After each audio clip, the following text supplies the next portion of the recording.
Hey, sports card collectors and investors, thanks for joining me for another episode. I'm happy to report that I'm probably about 99% poison ivy free at this point, so I'm starting to look like a human again. And for those that are just joining, I had it actually around my eyes and on my eyelids, so to get past that is I'm feeling great to get past it. So thanks for sticking with me. I've been taking the last couple of days just to kind of get back on track, but here we are. So today I want to focus on two players that, of course, they're well known. They have gotten a lot of attention historically, but as far as sports cards goes and basketball card investments, haven't really been talked about as much, and that's Magic Johnson and Larry Bird. Now, the reason why I wanted to make a video here is because I know we talk a lot about new players, new prospects that are on the come up that, we feel like in the next year, couple of years, 3 to 5 years are going to be great, or we think are going to be the next iconic players. But, as I've been watching this Jordan Bulls documentary, The Last Dance, it's made me kind of pause a little bit. And some people were ahead of me on this for certain. And it's just been kind of, made me pause and look at like, well, wait a second. What about these guys that, were coming up? Of course, Michael Jordan and Scottie Pippen and these guys. But what about, the superstars before Jordan and Pippen were Magic Johnson and Larry Bird, and they dominated the 80s up until the bad boy Pistons took over at the end of the 80s. But I mean, these guys, they're Hall of Fame iconic players, Magic Johnson and Larry Bird. And the other thing that, kind of intrigues me as I dig into their basketball cards that's different from today, or even the 90s for that matter, way different, is that basketball cards weren't really produced much at all between 1982 and 1986, leading up to that 86 Fleer set that's so iconic. So, I mean, guys, if you're thinking about it, we always talk about scarcity on this channel. I'm big on it, just as far as short-term and long-term investments go. But I mean, if you're thinking about, okay, they have their rookie card that's 1980 Topps, the Bird Magic iconic rookie card, and then they don't really have much leading up until, I know there's an 81 Topps or 81, 82 Topps, but outside of that, then you're kind of getting into territory where there's really not much going on up until 86 Fleer.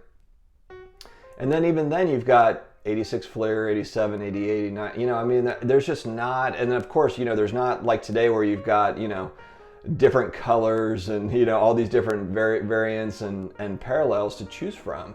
You've just got basically the base cards that are graded, and that's pretty much it. So, I've kind of turned my attention a little bit to those cards, and what I did was I did some research on both Magic Johnson and Larry Bird, their cards through that time period, and I've got PSA pop counts, and I've got pricing that I wanted to go over, because I'm thinking maybe I should turn my focus a little bit towards those cards, just because there's not that many options. Now, can you find them on eBay raw? Sure. I mean, if you search, Magic Johnson 88 Fleer, you'll find those in the raw, but how many of those are centered? How many of those are graded? How many of those have sharp corners? I don't know. I mean, I haven't looked through all the listings to be able to see which ones are gradable, and then, of course, you're looking online at pictures. You hope they're gradable. I mean, you think they are until you get them in your hands.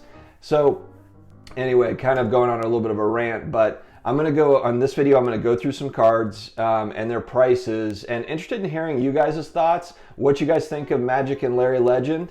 Are you investing in these guys? Are you collecting them? What are your, thoughts? Do you think that we should be looking at these, or nah, let's just stick with kind of the Lukas and the LeBrons and the MJs, that we have been looking at. So anyway, I'm going to start off with the 1980 Topps. This is the one that is the iconic card. It's got Larry Bird, Magic Johnson, and Julius Erving, the great Dr. J, on it. Now for this one, I had a hard find for eBay sold listings. I could not find a PSA 10 example as far as sale price goes. So I believe on my list, this is the only one that is PSA 9. Okay, so this is a PSA 9 rookie card for Larry Bird and Magic Johnson. April 23rd, so just about a week ago, this past week, one of these sold for $9,800 on eBay. And the PSA count, or the population report for a PSA 9 is 603 for this card. So not mega rare, but this is, you know, this is an iconic card. This is like a, you know, Jordan rookie level type card, you know, as far as rookie cards go, and these players. So, and it's just an awesome card. You got the 3 players on it. I think that it was tricky for them to get a high grade on this card because of the way that these are cut with the 3 players, from what I've read about this particular card and this set. So I mean, if you're getting one of these, and then, you know, I would say shoot 7, 8, 9, and of course 10. I mean, they're pretty. It's a pretty awesome card, and it's rare. I mean, these are tough to find. So that is my first one. I'm going to start there with kind of the high point for these 2 players. Next, I'm going to the iconic set 1986 Fleer number 9 Larry Bird, and I'm starting with the Larry Bird cards. Then I'll go into the Magic Johnson cards. One of these sold just this past week for $1,675. The PSA pop count for PSA 10s for this card is 107.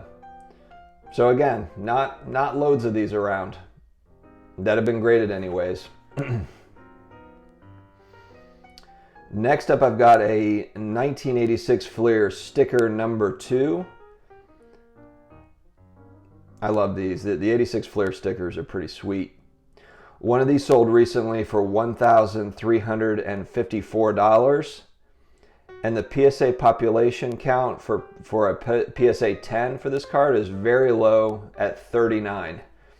So you will not find these out in the wild too often, and $1,354 seems like a fair price, just considering that there's only 39 circulating right now for this card in PSA 10.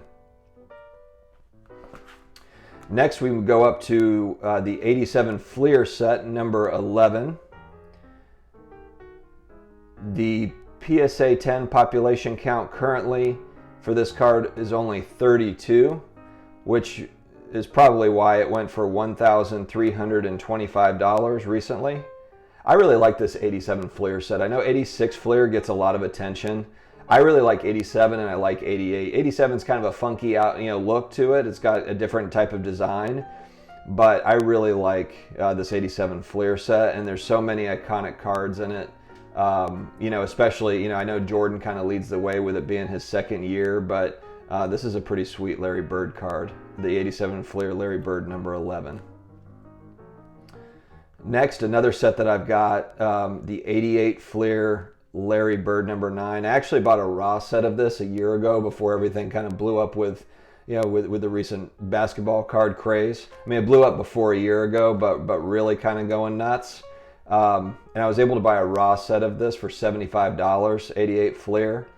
And I love kind of that bubbly look to the 88 Fleer too. It's such a cool set. So this one is 88 Fleer Larry number 9. One of these sold just this past week for $232.50 in a PSA 10.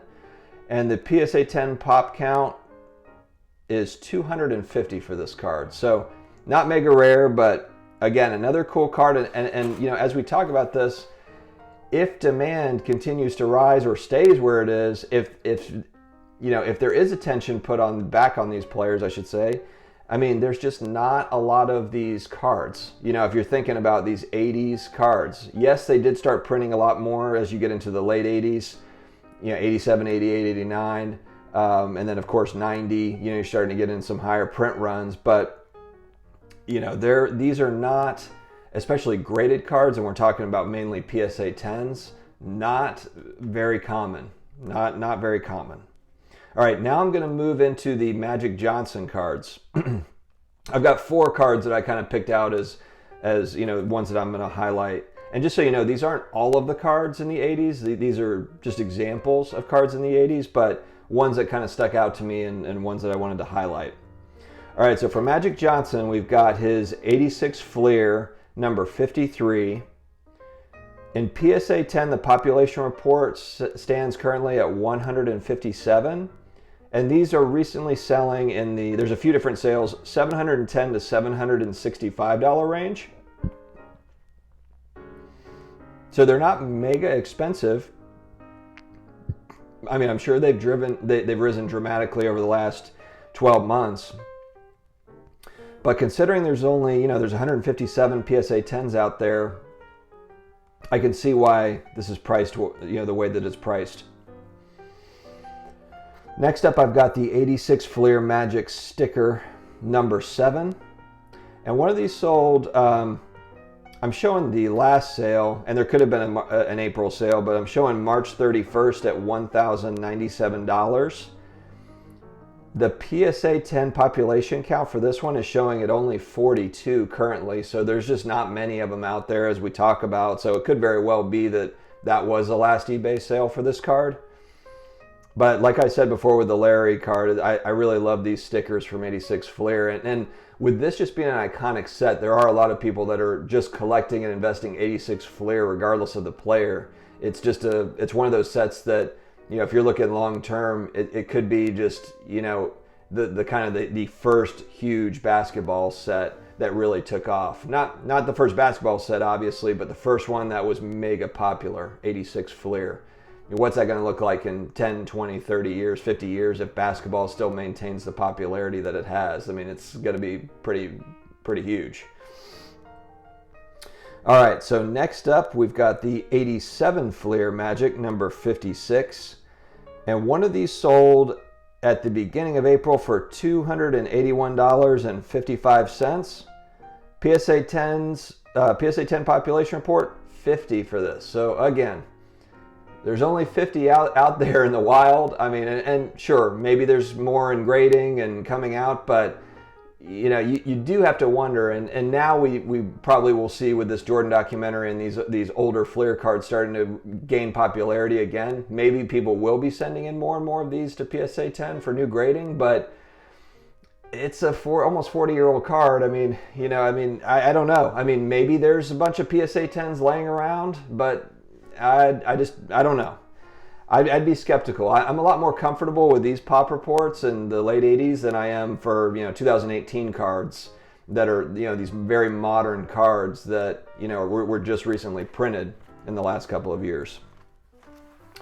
All right, so next up we've got 88 Fleer Magic Johnson, and this one sold for $90 this past week in a PSA 10. I think they've actually gone up since then, but the PSA 10 pop report sits at 164. So again, guys, when we're talking about Lukas and LeBrons and pop reports for everything, and you're thinking about all the variety, there's just no variety for this. So this is it. It's like if you want these cards from the 80s, these are the options. There's not the inserts, there's not all the parallels that you're used to seeing, which really, really intrigues me.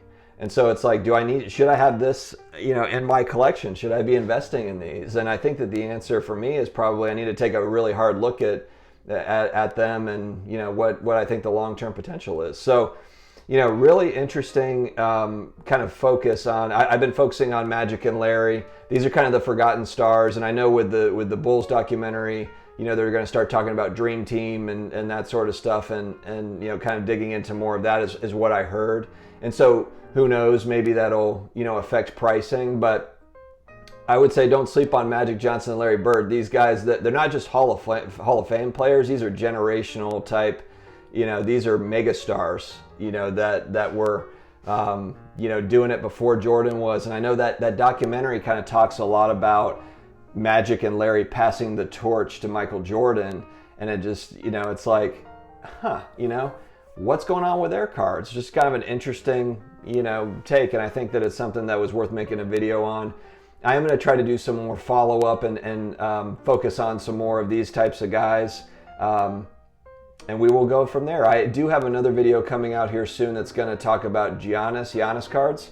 And so I'm looking forward to putting that one out here soon. But guys, thank you very much for joining in. Please comment below with your thoughts. I'm really curious and kind of opening up the conversation. I appreciate you sticking with me and watching through, and I look forward to seeing you again soon. Talk to you later.